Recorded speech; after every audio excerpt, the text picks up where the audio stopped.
Hello, Chris McGuire here, and I've got a Hey Chris question. Today I've got, Hey Chris, my band is growing great. Well, that's good to hear, I'm happy about that. I want to start to get some endorsements. How do I get a gear company to endorse us?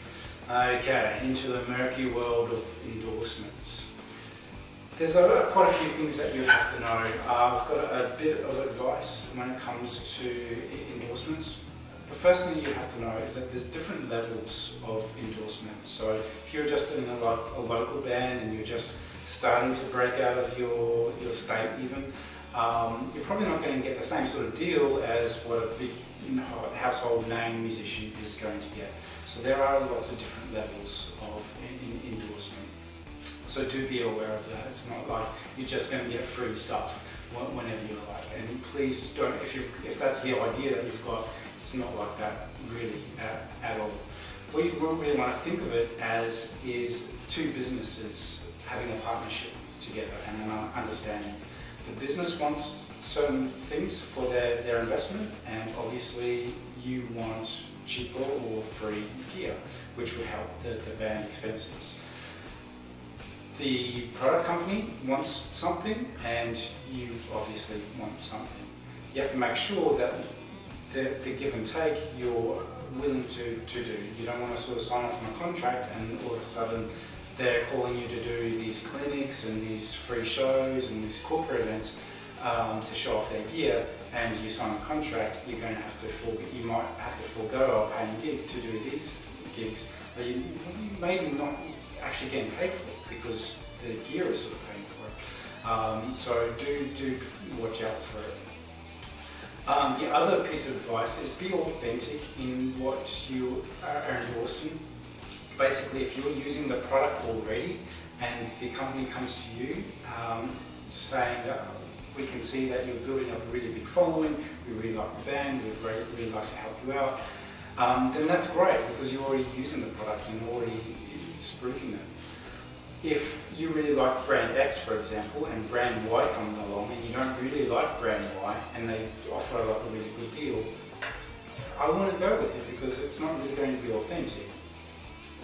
Yes, it's going to be free gear, but it's free gear that you don't really like and wouldn't really want to use and you're not endorsing anyway. I think that's a little bit inauthentic, and I can see that relationship between the two companies, i.e. your band and their business, not going so great. You're just asking for problems.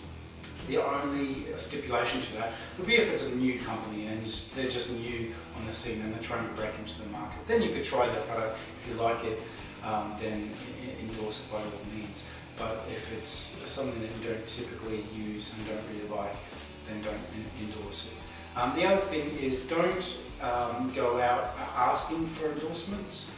That's going to put your band in a worse position. It's like two businesses. Really do think of it like two businesses. If you're the instigator, it automatically puts you at a disadvantage. If they're liking your band and can like the following, and that's really the key these days, is the type of following that you're building.